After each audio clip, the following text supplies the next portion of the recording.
So everyone can look at my stunning visage as they come in. It's like gazing upon Helen as you approach the banks of Troy. Is Troy on the banks? Is Troy? You have to go inland to get to Troy. I don't know. Sweetheart. Welcome everybody. Looks like people are filing in. We'll give you another minute or so to finish filing in, and then I'll start doing my spiel. Come on in. Hope you have a nice little cup of coffee or tea or whatever I guess it's late enough that you might have an adult libation. I mean, it doesn't have to, feel free to, if you want to, you can put in the chat.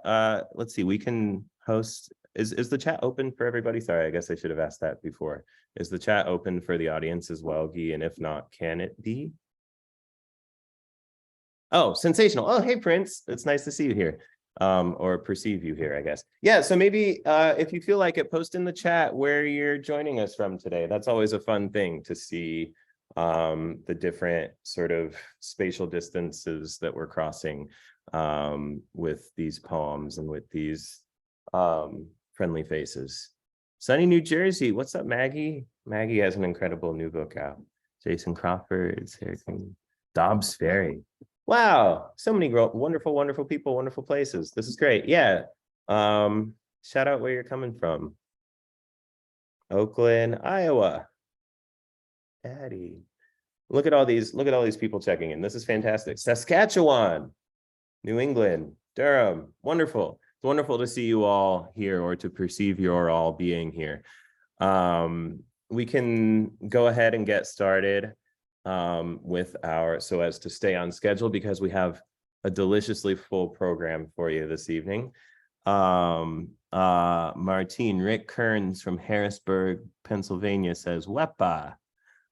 So hopefully that means something to you. All right, my name is Kava Akbar. My pronouns are he, him, or anything respectful. I come to you from unceded Cree land in the middle of sexy, sunny, beautiful Iowa City, Iowa. Thank you all for being here. I am the poetry editor for The Nation, the longest continually publishing weekly general interest mag in the United States, founded in 1865 by a group of abolitionists, and still honestly doing pretty good work if you ask me, in my sort of unbiased opinion. I think that we have a thrilling lineup tonight. I'm partial to pretty much anything that we publish in our poetry pages in recent history, but I'm particularly partial to these three poets and to their poems, and I've been looking forward to this for some time. And so I'm so excited to get out of the way and to just let them start reading and to give the floor to them. But as you are experiencing them, as you are listening to them, feel free to gas them up in the chat. That's one of the cool things about being in these sorts of virtual spaces. Like, I miss being with you corporeally, and I miss feeling the way that the air changes collectively in the room after someone reads like a particularly good poem. But I do like the way that we can all kind of participate and like write little lines that we like that people have said, or how like in a room when people are reading, you'll do your poetry moo and everyone will be like, and like that's kind of fine or whatever. But here you can actually like be a little bit more acute or granular with what is causing the mooing, and I think that that's pretty great. So feel free to gas the poets up as they read in the chat, and also feel free to ask questions at the end of this. If I stop talking, we hopefully will have enough time for a few questions. Petroleum terms is appropriate. Yeah. Feel free to wave your pom-poms if you prefer. Yeah. At the end we should have time to ask the poets a few questions, so feel free to put those in there. Hello from rural France. Cool. So I am going to introduce the first reader, who I'm so excited that we have reading with us tonight. We published a poem from this poet. When was it? Like a year ago? Was it even a year? It happened so fast. And I remember February, yeah. That's crazy, because I remember almost exactly a year ago. And I remember just being so taken by the submission. And I was like, surely there's a book of these coming out somewhere. And you were like, no, not yet, still looking for someone to take the manuscript. And then like the next thing I know, FSG had picked it up. And then the next thing I know, the cover is everywhere. And the next thing I know, I'm seeing the poems everywhere. And the next thing I know, it's like the talk of the town, and it's being reviewed in the Times and the New Yorker, and everyone and their dog is like talking about how brilliant it is. And it's just cool. It's been so enervating for me to see this thing working the way that it's supposed to. You know what I mean? Like someone makes a truly undeniable thing that is like new and searching and fearless and crafted, and it finds the audience that it needs, and it's been really, really affirming. And we're lucky to get to be a tiny little bit of wind at its back. So Maggie Millner is the author of Couplets, FSG 2023. Her poems have appeared in the New Yorker, the Paris Review, Poetry, and elsewhere. She's currently a senior editor at the Yale Review and a lecturer in writing at Yale. So I'm going to stop talking now and turn the floor over to Maggie. Hi, thank you so much, Kava. Is this is working like the way it's supposed to? Okay, great. Oh my gosh, I feel more nervous about this reading than I feel about like 90% of the readings I do in person. I think because I'm with Kava and Danez and Martín, poets who I respect in kind of unspeakable amount. And I'm just so tickled and honored and excited to be in this company. And yeah, and to get to read a little bit from my book, which came out last month. And I don't know, it's kind of it's in rhyming couplets, but you may not hear them, you may hear them. They're there, sort of, if you're listening. And yeah, I'll just read several poems kind of chronologically throughout the book. I'll pause between each section. It's all kind of one continuous poem, but it's also broken into these kind of more lyric sections. And I'll say that the first poem that I'm reading, which is kind of the intro poem to the book, was the poem that Kava picked up for The Nation. And like, there was just no better home for it than The Nation, truly. So it was really cool to kind of see that little kind of, I don't know, annunciation poem kind of reach people through The Nation. So that's the first one I'll read, and then I'll pause between sections and read a bunch more. Okay. Couplets. Proem. I became myself. I became myself. No, I always was myself. There's no such person as myself. I wouldn't have to turn my eye inward, I thought, if I could train my eye on him, the one I loved. But I was wrong. My eye loved everything it fell upon. And then, one day, it fell upon a mirror, and he was nowhere in the mirror, and she was everywhere.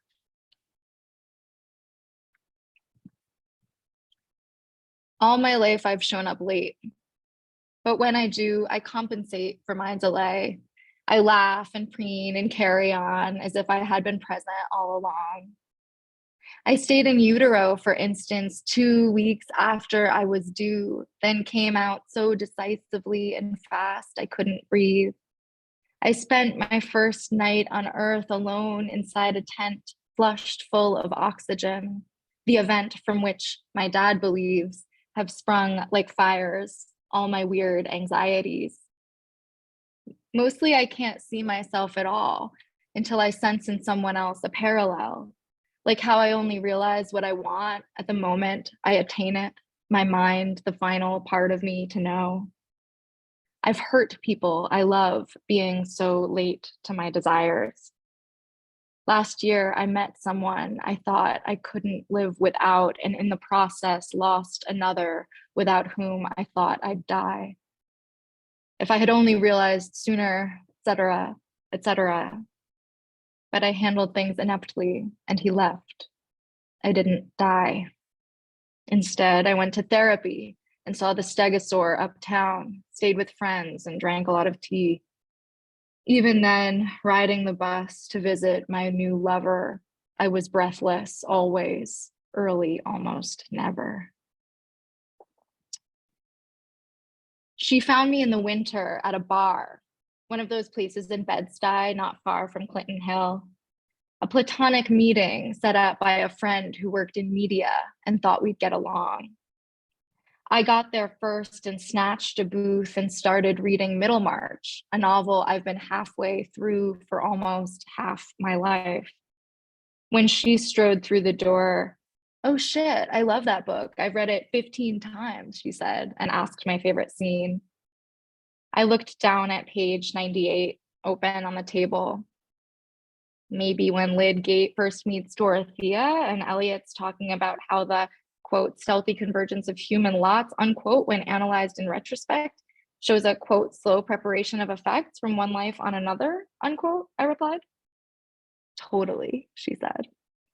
The conversation turned to poetry, our few mutual friends, one's PhD, one's startup, one's divorce.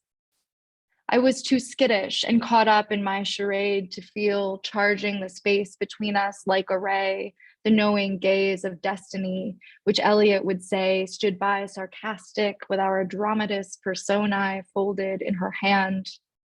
Besides, I practically had a husband, a man as opposite to her as Casaubon was opposite to Will.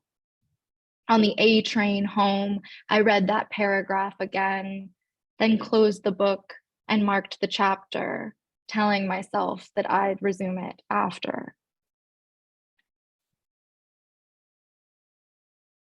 I thought she thought my life was trivial, since she was queer and edited periodicals, and I was a poet who had never dated a woman. Every night, she'd attend some trendy function with people dressed in Eckhouse and Givenchy, while I shambled off to walk-in shows at raunchy bars or raunchier bars that never put on shows. Or anyway, that was my perception. Now, I know that hers were mostly networking events, book launches and openings, their settings often even spots where I'd have grabbed a drink myself. Still, when I surveyed the fabric of my life back then, its familiar open work of sex and teaching, Kale and NPR, and the boyfriend at the center I revered but felt I had been failing many years, I dreaded she'd dismiss me. Though when I looked at him and at my friends, I thought, how bad could my life really be with people like these in it? Gentle, loyal, practical, considerate. The difference was I knew my friends, I knew my life, while hers remained a vivid new reality that swirled behind a scintillating door, a world where people wore athleisure haute and seemed to vape incessantly, the sticks lighting up green or white like tiny pagers every time they'd pull. I hated the air that came out of them, the smell like cleaning solvent or an afterthought of fruit, but found them mesmerizing too. I'd zone out and imagine that a tiny person lived inside each cartridge who would sprint to switch the light bulb on and fan the fire when she felt a drag. She must get so tired, I would think. This elaborate e-cig reverie was not so different from my theory of her life, which, because unknown, was also marvelous and false, complete invention. It took months to really reach her through the cloud of myth my adoration made. Until I could, I lived in fear she'd finally see my fetish and discrepancy and flee.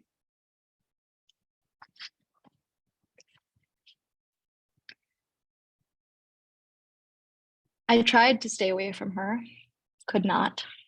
I'd turn to J or T and say, today's the day it stops.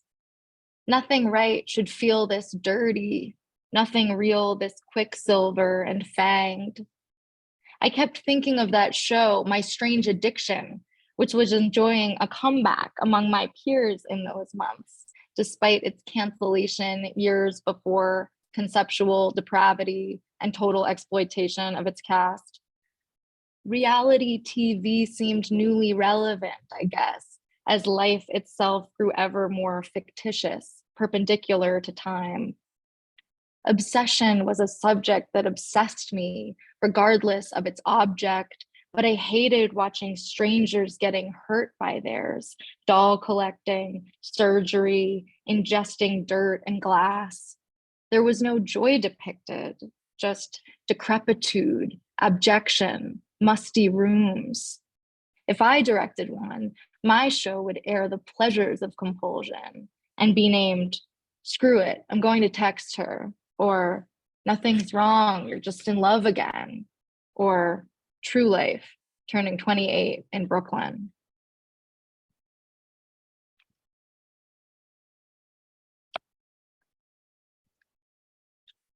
Things kept happening that seemed so improbable that if I'd read them in a novel, I'd have put it down. Stories so perfectly schematic, they resist retelling, obvious, already penned by fate. Like when he and I were on a date for Valentine's, and she walked up and came right up and shook his hand with one she'd slipped inside my body days before. Or like the blood that came in steady, heavy rivulets the last time he and I had sex, which at the time no logic could explain. Turns out the contraceptive stick I'd had installed a decade prior chose that very moment to retire. Or like when I was walking in the final hours before our breakup down Canal, and a sparrow fell out of the sky headlong and landed at my feet. It didn't die on impact, but lay there, twitching, the black seed of its eye in my direction. Or just the artless metaphor in all of this. The hand, the blood, the bird I couldn't kill, though I knew it would have been the kinder thing, the more benevolent. I'll just read two more little sections.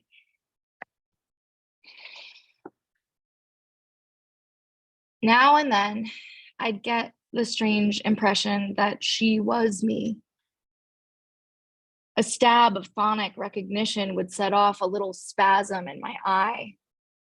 Sometimes from far away, I'd spy her slanted walk or messy hair, and every muscle in my body would contract. At school, while my students bent over their exams, I'd scroll through photos on her Instagram, the fabric growing damp between my legs where her finger liked to press itself inside me like a key. An undiscovered ancestor, an eidolon, an isomer, and an uncanny sense of unity to love in her what had always seemed deformity in me, to yield, to feel the snugness of the fit, to turn the lock, to hear the little click.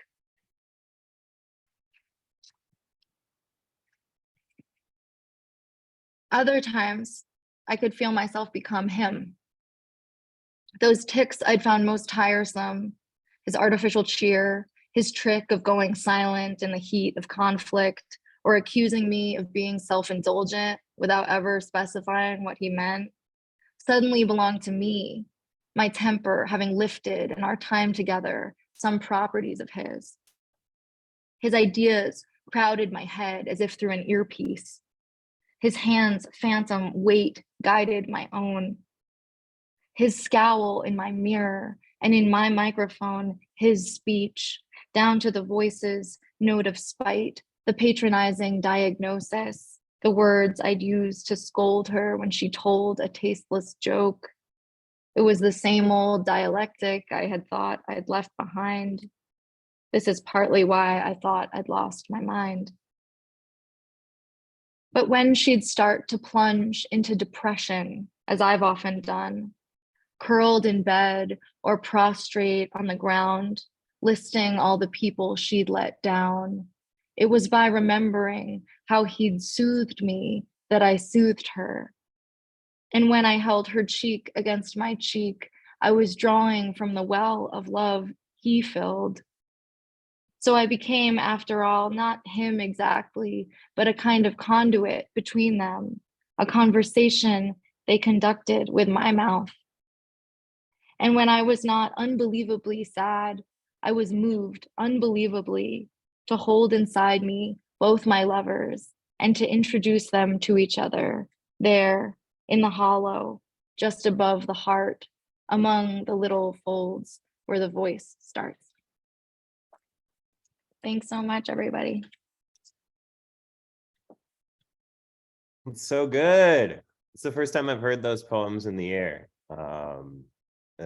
And you know, of course, with they're built around a kind of sonic architecture, and it's extraordinary. It's extraordinary to get to hear them in the air. They're extraordinary pieces. Everyone buy 12 copies of Maggie's book and Martin's book and Danez's book. Yeah, there's thank you, Eleanor. There's the link there. I don't know what holiday is coming up. St. Patrick's, or maybe we just had St. Patrick's Day. I don't know. They make great Easter stocking stuffers. Today is Nowruz. I mean, if for the Persians in the audience, you know, makes a great Nowruz gift. Though if you're doing your Nowruz shopping now, you might be a little derelict in your duties. Ramadan is about to start. So shout out that.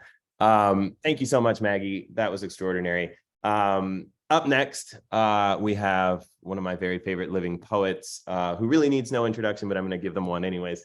I was having a conversation with a friend about the great teachers of previous generations and current generation. I mean, we all know this person's poetry, and I'll read their bio here in a second, but a thing that I think is often not spoken of is one thing that I like to do when I read poetry books is to read the acknowledgements first, to just like who is, just to see who's in whose constellations and stuff like that. And Danez is a poet whose name I see in like every third acknowledgement, you know, in every third book that I read in their acknowledgements, you know. And I say that to say, like, this is a poet not just who is doing the work on the page, but who is doing the work off the page too, and helping other people, and has sort of brought up a generation, you know, behind them, you know, stuck their foot in the door and then like held it open for a lot of people. Charlie Parker said, if you don't live it, it won't come out of your horn. And I think that with the sort of poems that I've seen, so the new poems that Danez has been writing, you see that kind of rigor. You see that kind of attention, and I believe that bad people can write interesting poetry, but I don't believe that bad people can write poetry that is interesting the way that Danez's poem's interesting, if that makes sense. That's maybe, that was like a weird way to say that thing, but I think that like you can, yeah. Charlie Parker said, if you don't live it, it won't come out of your horn. And I think that you can see what I mean when you're about to hear what comes out of this poet's horn. What they're living. Okay, I'm going to read their actual bio now and stop freewheeling. Danez Smith is the author of 3 collections, including Homie and Don't Call Us Dead. For their work, Danez has won the Forward Prize for Best Collection, the Minnesota Book Award in Poetry, the Lambda Literary Award for Gay Poetry, the Kate Tufts Discovery Award, and has been the finalist for NAACP Image Award in Poetry, the National Book Critics Circle Choice Award, and the National Book Award. Danez's poetry and prose has been featured in Vanity Fair, New York Times, New Yorker, GQ, literally everywhere. Danez is a member of the Dark Noise Collective, former co-host of the Webby-nominated podcast Versus. They live in Minneapolis, near their people. Their 4th collection of poems, Bluff, is forthcoming in September 2024. Woo! So thank you, Danez, for trusting us with your work and for being here with us tonight. Thanks. Sorry, I was down in the chat saying hi. Kyle, I love you. You are like a North Star in a brilliant constellation, and I love you. Senor Martin, it's like really a pleasure to be once again in the presence of you and your work. I've been trying to keep it together. I'm very much a fangirl. And so I'm gonna try to move out the way quickly. And Maggie, oh my God, those poems are so incredible to hear. I think you fool us with like this like tone of familiarity, and then hit us with like such genius on the back end of those lines, on the front end on some of them too. I feel like I've been traveling again recently for the first time in a long time, like to all the cities, and your book feels like the good gossip in poetry right now. So very excited to get my hands on it. I've been loving everything I have got to read so far, and the here tonight, incredible. Okay, y'all, I'm gonna read some poems. Where am I gonna start? Might as well start in the one that's in the nation. So let's start there. Okay. This is all gonna be like new stuff from the first. I might end with something from Homie, but we'll see. Less hope. Apologies. I was part of the joy industrial complex, told them their bodies were miracles and they ate it up. sold someday, made money off soon and now. I snuck an ode into the elegy, forced the dead to smile and juke, implied America, said destroy, but offered nary step nor tool. I paid taxes knowing where the funds go. In April, my offering to my mother's slow murder. By May, my sister filled with the bullets I bought. June, and my father's life locked in a box I built to my brother's end, plotted as I spend. I don't know why I told you it would be okay. Not, won't. When they aren't killing you, they're killing someone else. Sometimes their hands at the end of your wrist. You and me are agent and enemy. There I was, writing anthems in a nation whose victory was my blood made visible. My mother too sugared to weep without melting. My rage was their comfort foaming at my racial mouth, singing gospel for a God they beat me into loving. Lord, your tomorrows hold no sway. Your heaven's too late. I abandon you as you me for me. C'est la vie. But sweet Satan, OG dark kicked out the sky, first fallen and niggered thing. What's good? Who owns it? Where it come from? Satan, first segregation, mother of exile, what you promise in your fire? For a real freedom, I offer over their souls. Theirs, mine's is mine's. I refuse any hell again. I've known nearer doubles, the audience and the mirror. I make you look weak. I clapped at my eulogies. I said encore, encore. We wanted to stop being killed, and I thanked me for beauty, and pitifully, I loved them. And thank them.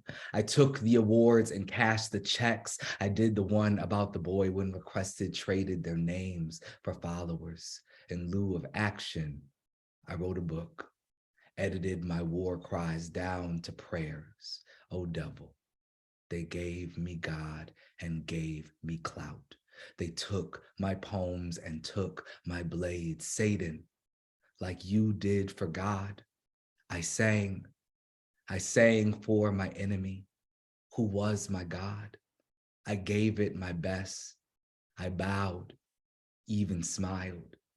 Teach me to never bend again. All right.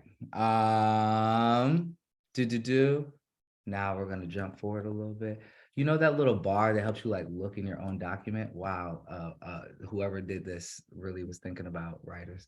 All right. This is called Stoop Poems. Must live near oil, argon and jojoba. May trash live from the street like damp birds, but for now, bless the bottle 8 times smashed if it was once auntie's cold pop fetched. Who should bless it? Is the most popular god on the block the one who's making the miracles? Who sends the breeze to Kenya's neck? Who was the tribe of ants escorting Deshaun home alive again?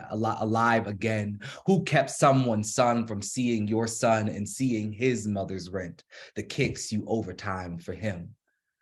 And since I implied the mother, let her be God here. God has a good foot, a bad foot, and a brand new 09 Ford. God hasn't worked in 3 years. God hasn't been fucked right since he went back in. God, your bonnet is a crown worm woven and my morning star. God hasn't believed in God since her daughter's wake. 2. Shade beneath the trash can with my gin, a block where the niggas are loud but don't shoot. To my east, men falling to their knees, head to the floor for God. To my west, boys who gather to smoke and run to laugh. This is my paradise. Up the street, 2 Lucy's and my wings fried hard. My wings, they grease the sky, crumbs when I fly. What a ghetto image, fried and lemon peppered angel. Who is that for? Who could see drums and flats at a nigga's back and hold for the possibility of beauty? Who could resist calling them a nigga? Niggas in my poems and who they for? I want to write about my life with my words. The problem is who's listening, who's editing, who cheers when I kill the children again. Where did my heaven go? This poem was so happy before it knew it was a poem and knew immediately the weight of audience. One woman swept the sidewalk while I'm writing this. An ant 3 times up and 3 times swept off my leg. A 4th time, I let him hunt his sugar. One man asked for a cigarette, another $1. Hunger, hunger. I have no more urgencies to give you. I am alive in my hood and alive and good. I am writing because the sun looks sweet. All right. Doing good on time here, Danez. All right, tight. All right, love poem, Vandross, for Luther Vandross. Even sweating in the blue room with these faggots, I break under Luther's want. That loneliness he stretched fist wide across octaves. A queer is still a queer, even if no one is to witness who pulls from him the sounds music can't muscle. I hope someone loved Luther and touched him how he liked. Somewhere, someone has to remember him big and delicate as fairy bone, his unique salt, where a kiss made him growl and how to make doves spill from his lips. Damn, I wish we had seats you loved in the light. I don't know if it was money, mother, or God who kept you in front of cameras kissed only by flash. I don't know who waited at your house, if it was a home. 2 husbands get off their knees, bust out the back room to sing your tune. With milky mustaches, they sway together inside your longing. Luther, they bend knees, they milk, they rise from the floor and jig for you. That voice, big enough for all of us to be alive inside. Who was on his knees for you? My uncle, my sister. Who did you bend and crane towards? His hand on your chin like a mic, demanding no note but your open mouth and eyes in his. Luther, we gather here in the basement of this barbecue spot that leases to some sissies once a month to spend under midnight with lovers and Judies. The girls are fucked up and this mix is good. Your jeweled need layered over moon-found drums. But sis, did he love you? Did he give you your roses? Did you allow yourself flowers and to wilt in his arms? I need to know if the pining was all show, if in the stage's black wing fluttered a man ready to kiss the lonely chorus back into your lion-ass lips. I grab my man by the face. In his mouth, I moan your name. All right. Cool. I think I'm gonna end. No. We got like room for 3 more. Tight. Danez, you're incredible today. Good job, you.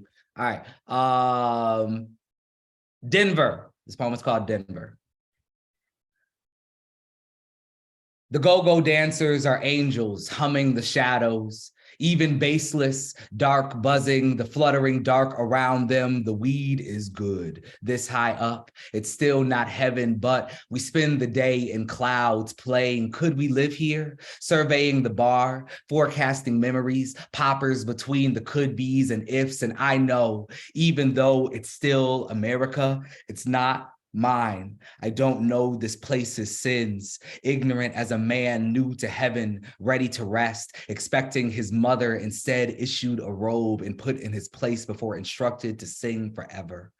I forget where I was, the angels in prison.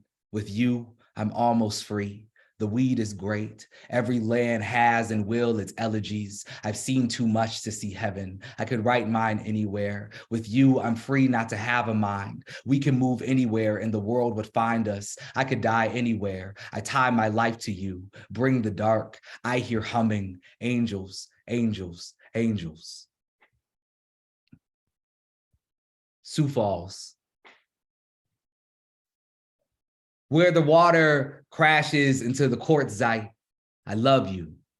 Though our joints cuss us for leaping the islands of stone stripped by meek rivers, though there is more of us to touch than when we were first met as hungry strangers, naked but for the socks in my pink jock, I love all that new you folding round as we cross where the ducks are sick of us. Though you hate it, I lay my head there. When I am sick of sound, I rest my ear where you breathe and rumble. I love that gut that I love every day, which you don't notice until we make our way across the river where the water above meets the water below, and their touch makes a sound like clapping, my hand to my other hand, like the sound of your body crashing into mine in the last brush of dark, the alarm of your want getting us up before the phone's electric morning bell, the bell you make of us, love like that, the water meeting the water, and applause gravity bound, and ovation we cross the stones to witness that joyful noise, older than our families, with these names shipped west to us, shipped us west, moved west, gold hungry, kill happy, shrinking the future, older than those people who gave us those names, their sound waxing, ringing, thinning the earth, older than bells, my love, that sound, I love you near it. How dare I love you here in the evidence of evil? How dare I want you where greed led west to rob beauty everywhere, the end of water or waterlogged endings everywhere, forever, an end of the world. So I look for you if we make it in the night, and should it come the morning, kiss me where the water crashes the water into concert. Take me, my river, my rain, and fall into me. Word. One more poem, if I can find it. Oh, I should have read from the long poem. Oh, next time. Hold up. Sorry, can't find it. Colorado. Wait, how do you spell Colorado? Colorado. Boom, there we go. Last poem, Colorado Springs. And like, shout out to like, what is it? I don't know. I think this poem had like a new meaning after the recent massacre in Colorado Springs. But I think it like low-key is like so touching on it, thinking about attacks on the gay and transgender community. So just like my love to like all my like queer and trans babies, if you're in the audience tonight. And we're gonna make it. Stupid people try to make laws to write us out of existence, but we're endless. All right. Colorado Springs. She's crying for all of us, her brother, son, me, everyone, someone's boy. Before the wedding, henny wrecked, love whelmed, meaning well. So much, she says, Black boys go through these days, gay, transgender, gang banging. I know what she means. I try to not be criminalized. I know she doesn't see us as sins, as crimes, maybe sins, but since to her. Since I know my own mother, I know she means the bodies we didn't think our sons would lay down, the men we never imagined would seek our sons in the night. Our boys, dressed in those colors, monochrome and prism strained, flagging what we'd hoped wouldn't find them. I know. When I pressed my purple stone to my mother's breast, what flooded her wasn't disgust, but sickness, knowing what violences might rush her once blue babe, now cut to pink meat, red as honesty, those blood-ill premonitions, love, their own bodies, other boys. All mothers know anything can hunt a son, a fear so animal language could not tame nor reason.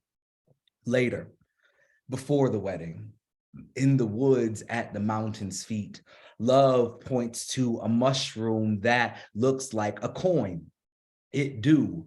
Earthy currency, a metal, soft and chewable, fragile platinum. Even if I was Mother Earth, I couldn't expect this wild change, fleshy and star-bright bloom. I wouldn't know it grew like this too, dirt rising into armor. She didn't know we grow up fine. My mother loves her purple child deeper and truer, even though what she feared would scar me left its mark. I know she meant well. I know love shoots beyond language or sense. Mothers, if we make it through it all. Love, find our sons. Body, hold our babies well. Free them from all cages, even if it's what we named them. Violence, don't lust after our boys and call it kin. If you must find our babies in the midst of themselves, if you must find our babies in the midst of their lives, please leave a wound we can dress, and may we not be the scars they stitch, lonely and the mother gone dark. Cool.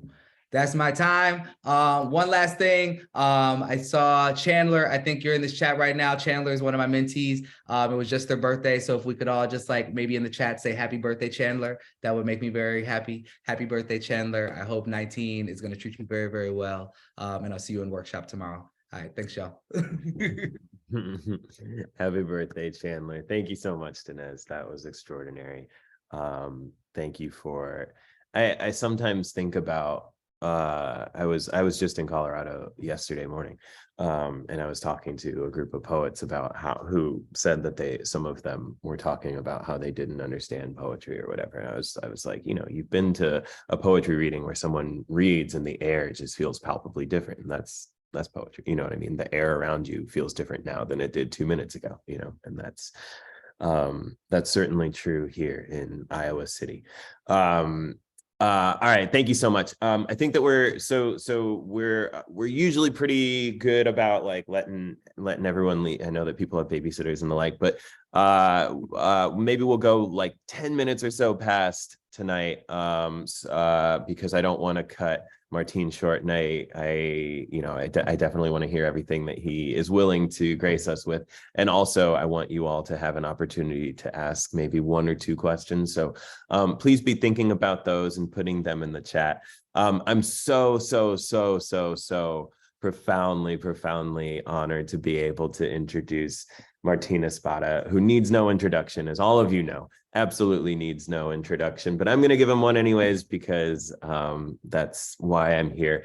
One of the great living literary artists in our language, one of the great practitioners of our craft. I think all the time about, Gwendolyn Brooks has a poem in Annie Allen in the Children of the Poor sequence called First Fight, Then Fiddle. And I think about that maxim all the time, right? Like first fight, then fiddle, and not to confuse the two. And actually that's something that I think that has been touched on a few times tonight, that the idea that the poem is a channel of action, but it is not all of our action, right? And Martín has lived a life that is demonstrative of that principle, right? As a tenant lawyer in Boston, as a poet, doing the big work on and off the page, first fight, then fiddle. I just think, just practically, like I've spent my entire life trying to be competent at this one thing way out in the margins of human interest. And then there's this dude who like does that thing better than I do it. And then is also like a whole ass lawyer besides, which is like, boggles the mind. But neither here nor there. Also, I'll shut up here in a second, but also, the very, very next issue of The Nation is going to have Martín's extraordinary new poem, which you can all be on the ground floor to read if you subscribe to The Nation. I really do believe in subscribing to The Nation. I know that I'm like sort of, the face that's supposed to tell you that, but I think that there's a long history of general interest magazines treating poetry as ornament. It's sort of there in the page to be aesthetically pleasing, and then the magazine's real editorial content lives over here. And I think The Nation takes, I work there because I believe that The Nation believes that the literary content and the poetry content distinguishes and dignifies and illuminates and complicates the editorial content and vice versa. I think it's working with the editorial content. And I think that what you've heard here tonight and what you will hear tonight will go to show that. The last time Martín was in the Nation's pages was 20 years ago with a little poem called Alabanza, which you may have heard of. I believe Danez told us before the show, and I hope that it's okay that I say so, that it's their favorite poem of all time. So feel free to Google that one if you don't already have it memorized, like most of us do probably. So anyways, that's enough out of me. I'm so excited about this, just as like I'm turning into like a 12-year-old fanboy, but so excited about this. Thank you so much, Martín. The floor is yours. Oh, shit. Wait, no, I have to actually read your real bio. Shit. Hold on. Sorry. I apologize. Martín Espada has published more than 20 books as a poet, editor, essayist, and translator. His latest book of essays is called Floaters, winner of the 2021 National Book Award. No big deal. And a Massachusetts Book Award. Other books of poems include Vivas to Those Who Have Failed, The Trouble Ball, The Republic of Poetry, Alabanza, and Imagine the Angels of Bread. He is the editor of What Saves Us, Poems of Empathy and Outrage in the Age of Trump. He has received the Ruth Lilly Poetry Prize, the Shelley Memorial Award, the Robert Creeley Award, the Academy of American Poets Fellowship, a Penn Revson Fellowship, a Letras Perucas Fellowship, and a Guggenheim Fellowship. The Republic of Poetry was a finalist for the Pulitzer Prize. The title poem from his collection, Alabanza, about 9/11, has been widely anthologized and performed, also originally published in The Nation. His book of essays and poems, Zapata's Disciple, was banned in Tucson as part of the Mexican-American Studies program outlawed by the state of Arizona.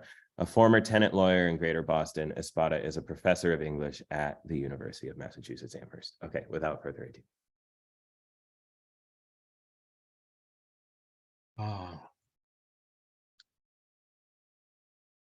Buenas noches. Muchas gracias. Thank you so much, Kava, Danez, Maggie. Good company indeed. I will read 3 poems tonight, including the poem coming out imminently in The Nation. I want to begin with the title poem of the book, Floaters. Two Salvadoran migrants, father and daughter, who came to be known as Oscar and Valeria, drowned crossing a Rio Grande in June of 2019. Photograph of their bodies went viral, sparking outrage and grief and skepticism. There was a post in the I'm 1015 Border Patrol Facebook group charging that the photograph was fake. So this poem speaks to that photograph and these charges. Floaters, by the way, takes its title from the term used by many members of the Border Patrol to describe those who drown, crossing over. So we'll be in here. Floaters. Epigraph. Okay, I'm going to go ahead and ask, have y'all ever seen floaters this clean? I'm not trying to be an ass, but I have never seen floaters like this. Could this be another edited photo? We've all seen the Dems and liberal parties do some pretty sick things. Anonymous post, I'm 1015 Border Patrol Facebook group. Like a beer bottle thrown into the river by a boy too drunk to cry. Like the shard of a styrofoam cup drained of coffee, brown is the river. Like the plank of a fishing boat broken in half by the river, the dead float. And the dead have a name. Floaters, say the men of the Border Patrol, keeping watch all night by the river, hearts pumping coffee as they say the word floaters, soft as a bubble, hard as a shoe, as it nudges the body to see if it breathes, to see if it moans, to see if it sits up and speaks. And the dead have names. a feast day parade of names, names that dress all in red, names that twirl skirts, names that blow whistles, names that shake rattles, names that sing in praise of the saints. Say, Oscar Alberto Martinez Ramirez. Say, Angie Valeria Martinez Avalos. See how they rise off the tongue, the calling of bird to bird somewhere in the trees above our heads, trilling in the dark heart of the leaves. Say what we know of them now they are dead. Oscar slapped dough for pizza with oven-blistered fingers. Daughter Valeria sang, banging a toy guitar. He slipped free of the apron he wore in the blast of the oven, sold the motorcycle he would kick till it sputtered to life, counted off pesos for the journey across the river, and the last of his 25 years, and the last of her 23 months. There is another name that beats its wings in the heart of the trees. Say, Tanya Vanessa Avalos, Oscar's wife and Valeria's mother, the witness stumbling along the river. Now their names rise off her tongue. Say, Oscar y Valeria. He swam from Matamoros across to Bronzeville. The girl slung around his neck, stood her in the weeds on the Texas side of the river, swore to return with her mother in hand, turning his back as fathers do, who later say, I turned around and she was gone. In the time it takes for a bird to hop from branch to branch, Valeria jumped in the river after her father. Maybe he called out her name as he swept her up from the river. Maybe the river drowned out his voice as the water swept them away. Tanya called out the names of the saints, but the saints drowsed in the stupor of birds in the dark, their cages covered with blankets. The men on patrol would never hear their pleas for asylum, watching for floaters, hearts pumping coffee all night on the Texas side of the river. No one, they say, had ever seen floaters this clean. Oscar's black shirt yanked up to the armpits, Valeria's arms slung around her father's neck, even after the light left her eyes, both face down in the weeds back on the Mexican side of the river. Another edited photo. See how her head disappears in his shirt, the waterlogged diaper bunched in her pants, the blue of the blue cans. The radio warned us about the crisis actors we see at one school shooting after another. The man called, Oscar will breathe, sit up, speak, tug the black shirt over his head, shower off the mud, and shake hands with a photographer. Yet, the floaters did not float on the Rio Grande like Olympians showing off the backstroke, nor did their souls float up to Dallas, land of rumored jobs and a president shot in the head as he waved from his motorcade. No bubbles rose from their breath in the mud, light as the iridescent circles of soap that would fascinate a 2-year-old. And the dead still have names. Names that sing in praise of the saints, names of flower and blossoms of white, a cortege of names dressed all in black, trailing the coffins to the cemetery. Carve their names in headlines and gravestones they would never know in the kitchens of this cacophonous world. Enter their names in the book of names. Say, Oscar Alberto Martinez Ramirez. Say, Angie Valeria Martinez Avalos. Bury them in a corner of the cemetery named for the sainted Archbishop of the poor, shot in the heart saying mass, bullets bought by the taxes I paid when I worked as a bouncer and fractured my hand 40 years ago, and bumper stickers read, El Salvador is Spanish for Vietnam. When the last bubble of breath escapes the body, may the men who speak of floaters, who have never seen floaters this clean, float through the clouds to the heavens, where they paddle the air as they wait for the saint who flips through the keys in his ring like a drowsy janitor, till he fingers the key that turns the lock and shuts the gate on their babble-tongue faces, and they plunge back to earth, a shower of hailstones pelting the river, the Mexican side of the river.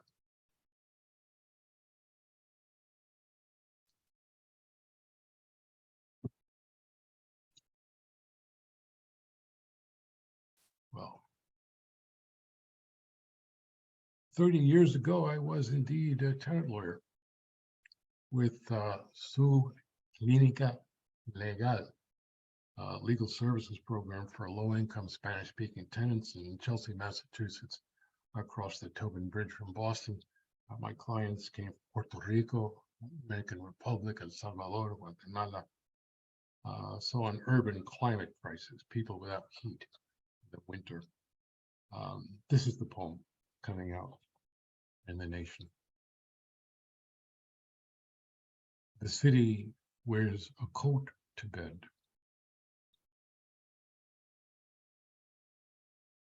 The white army of winter spreads across the city. Boilers and radiators die in their sleep, their skin cold to the touch in the morning. The city wears a coat to bed. The city watches the wraith of breath rise in the kitchen. On Friday afternoons, the judges slip off their black robes and drive home. There is no light in the windows of the courthouse. There is no one to read the affidavit or sign the injunction to shove into the landlord's hand so that heat courses through the heart of the boiler and the looping hard veins of the radiator again. No one to hear the tenant's story translated, her sons and daughters shivering in their coats on the mattress, snot on their sleeves. The judges of the landlord home, or stopping in a bar on the way home, she tells me instead, the lawyer who speaks Spanish, and explains in Spanish why there will be no heat this weekend, why there is no one at the courthouse to listen, and still she pours her story into my ears till they swell to bursting. I walk her to the doorway of the office. The secretary is in the bathroom, the office space heater in the corner. Suddenly, I am steering the tenant out the door with the space heater in her arms as she says, gracias, over and over, and I say, okay, okay, knowing the secretary would yell my name louder than the time a drunk with a lightning scar on his belly charged through the door naked, but for his socks and a Salvation Army blanket. The secretary would not miss the office space heater till Monday. I am the hero of this story, riding the bus home across the bridge, till I remember the words I should have said about the glowing coils too close to the mattress, how every week another fire rolls the smoldering wraith of winter through the bedroom as sons and daughters sleep, how every week EMTs tuck white sheets over bodies dead as a landlord's boiler. I will dream with eyes open of windows, the coils of space heaters and the coils of mattresses glowing in every window.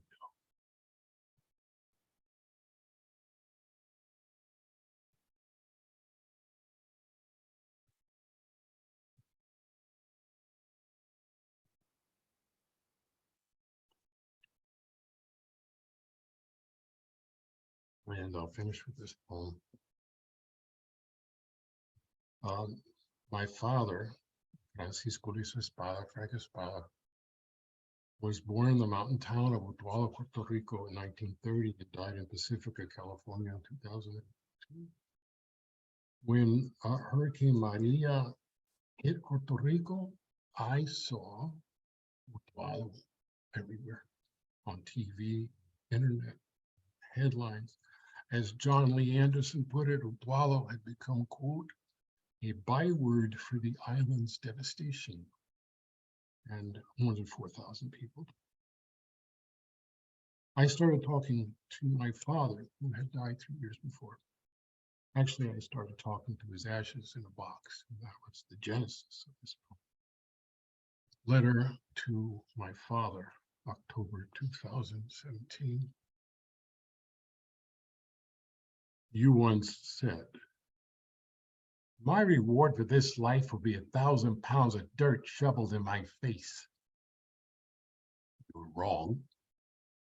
You are 7 pounds of ashes in a box, a Puerto Rican flag wrapped around you next to a red brick from the house in Utuado where you were born, all crammed together on my bookshelf.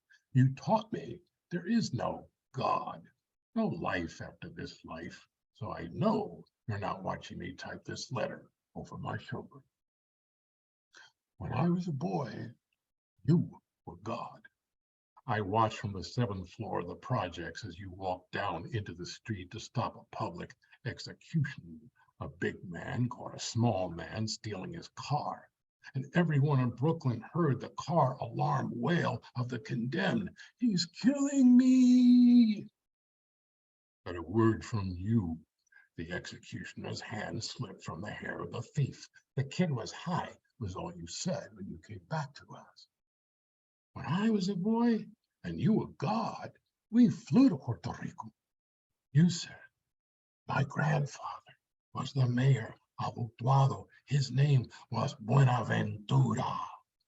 That means good fortune. I believed in your grandfather's name. I heard the tree frogs chanting to each other all night. I saw a banana leaf and elephant palm sprouting from the mountain's belly. I gnawed the mango's pit and the sweet yellow hair stuck between my teeth. I said to you, you came from another planet. How'd you do it? You said, every morning, just before I woke up, I saw the mountains. Every morning, I see the mountains. And Utuado, 3 sisters, all in their 70s, all bedridden, all Pentecostales, who only left the house for church, lay sleeping on mattresses spread across the floor when the hurricane gutted the mountain the way a butcher slices open a dangled pig, and a rolling wall of mud buried them, leaving the 4 sisters to stagger into the street, screaming like an unheeded prophet about the end of the world. And Utuado, a man who cultivated a garden of aguacate and carambola, feeding the avocado and star fruit to his nieces from New York, so the trees in his garden be headed all at once like the soldiers of a beaten army, and so hanged himself. And Utuado, a welder and a handyman, rigged a pulley with a shopping cart to ferry rice and beans across the river where the bridge collapsed, witnessed the cart swaying above so many hands, and raised the sign that told the helicopters, Campamento Los Olvidados, Camp of the Forgotten.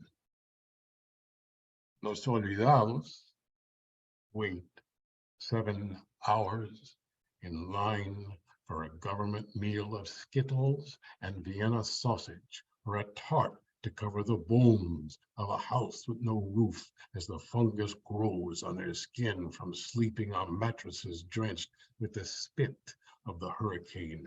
They drink the brown water, waiting for microscopic monsters in their bellies to visit plagues upon them. A nurse says, these people are going to have an epidemic. These people are going to die. The president flips rolls of paper towels to a crowd at a church in Guaynabo, Zeus lobbing thunderbolts on the locked ward of his delusions. Down the block, cousin Ricardo Bernice's boy says that somebody stole his can of diesel. I heard somebody ask you once if Puerto Rico needed to be free, and you said, 3 pulgadas de sangre en la calle. 3 inches of blood in the street. Now, 3 inches of mud flow through the streets of Utuado, and troops patrol the town as if guarding the vein of copper in the ground, as if a shovel digging graves in the backyard might strike the ore below, as if La Brigada swinging machetes to clear the road might remember the last uprising. I know you are not God. I have the proof. 7 pounds of ashes in a box on my bookshelf. Gods do not die. And yet, I want you to be God again. Stride from the crowd to seize the president's arm before another roll of paper towels sails away. Thunder Spanish obscenities in his face. Banish him to a ruthless rainstorm in Utuado, so he unravels one soaked sheet after another till there is nothing left but his cardboard hut. I promised myself I would stop talking to you, white box of gray grit. You were deaf even before you died. Hear my promise now. I will take you to the mountains where houses lost like ships at sea rise, blue and yellow from the mud. I will open my hands. I will scatter your ashes. En Utuado. Gracias. Thank you very much.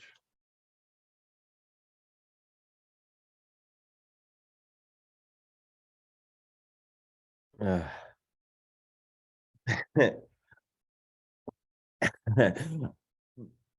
don't, I'm in the unenviable position of having to say something because that's the ostensible conceit of my being here. It's what I bring to the table, and I got nothing. Frankly, I'm gonna make an executive decision and say maybe no Q&A. Maybe, is that okay, reader? How are we feeling about that? That way people can, or are we like, fuck yeah, we want to answer questions? Or yeah, the Q&A is go into the world, take some deep breaths, run through a wall. I feel like I need to do all of those things. Yeah, this is one of the great poetry readings in my life. No bullshit, no hyperbole, and it was over Zoom. The first time I've ever said that about a Zoom poetry reading. So thank all 3 of you so much for trusting us. There was there were simpatico frequencies of vibration that Danez has hung out with me a lot in my life, and I don't think you've ever seen me like this after reading. So thanks, guys. Everyone be safe. Thank you so much, poets. I really do appreciate you. Thank you. Thank you all. Thank you, Kyle, for gathering us. Thank Martín and Maggie, those poems, my fucking yeah. Buy the links are in the thing. Buy 12 copies of them for Nowruz or Ramazan. They make great gifts, or whatever else is coming. I don't know what's an April holiday. Labor Day? Is that one? I don't know. Doesn't matter. Thank you all so much. I appreciate it. Good night. Thank you so much. Thank you. Good night.